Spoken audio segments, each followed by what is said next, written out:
From our brother England. From him? And thus he greets your majesty.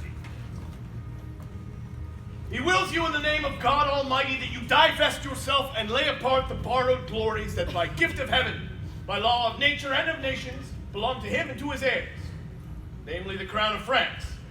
That you may know 'tis no sinister nor no awkward claim, he sends you this most memorable life.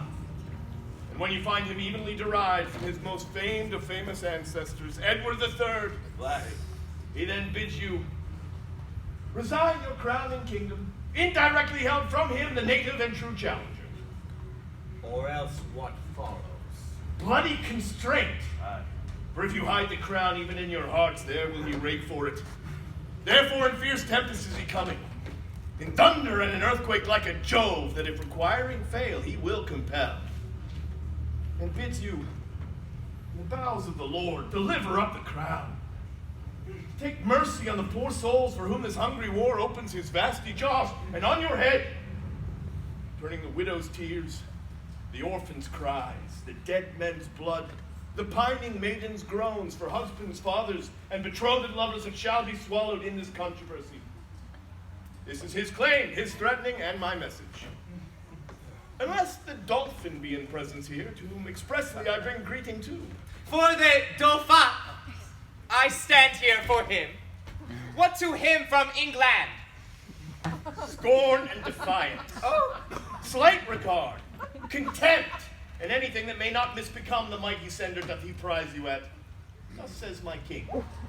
And if your father's highness do not in grant of all demands at large, sweeten the bitter mock you sent his majesty, he'll call you to so hot an answer for it, that caves and woomy voltages of France shall chide your trespass and return your mock in second accent of his ordinance. I desire nothing but odds with England. To that end, as matching to his youth and vanity, I did present him with the Paris balls. He'll make your Paris Louvre shake for it. We're at the mistress court of mighty Europe. And be assured, you'll find a difference, as we his subjects have in wonder found. Now he weighs time even to the utmost grain. That shall you read in your own losses if he remain in France. Tomorrow you shall know our mind is full. Dispatch us with all speed, lest our king come here himself to question our delay, for he is footed in this land already. A knight! He's but small breath and little pause to answer matters of this consequence.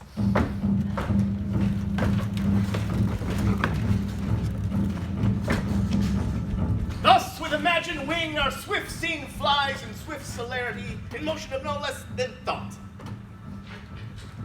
Work your thoughts, and therein see a siege. Behold the ordnance on their carriages, with fatal mouths gaping on girded har floor.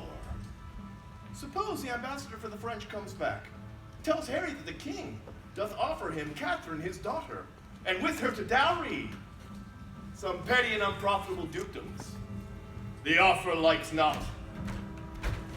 And the nimble gunner with linstock now the devilish cannon touches.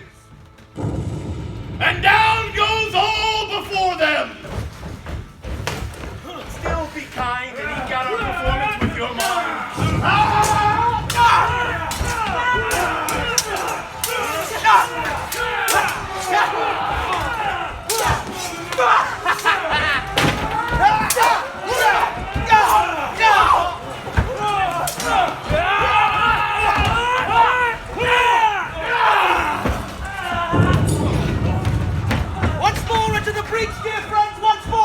Close the wall up with our English dead! In peace, there's nothing so becomes a man as modest stillness and humility. But when the blast of war blows in our ears, then imitate the action of the tiger, stiffen the sinews, conjure up the blood, disguise fair nature with hard-faded rage, then lend the eye a terrible aspect. Let it pry through the portage of the head like the brass cannon. Let the brow o'erwhelm it as fearfully as doth the gallant rock, or hang and jutting his confounded face, swilled with the wild and wasteful ocean. Now set the teeth and stretch the nostril wide. Hold hard the breath and bend up every spirit to his full height. On, you noblest English, whose blood is fed from fathers of war-proof. Fathers that, like so many Alexanders, have in these parts from morn till even fought, and sheathed their swords for lack of argument. Dishonor not your mothers, Now attest that those whom you called fathers did beget you. Be copied out to men of grosser blood, and teach them how to war. And you, good yeomen whose limbs were made in England, show us here the mettle of your pasture. Let us swear that you are worth your breeding, which I doubt not, for there are none of you so mean and base that hath not noble luster in your eyes. I see you stand like greyhounds in the slip, straining upon the starts. The game's afoot.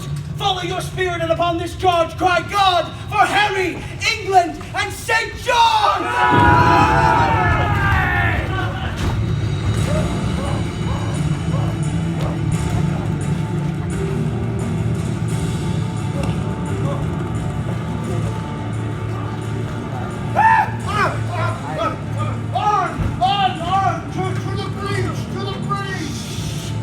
Corporal, stay! These knocks are too hot! Up, stand we go.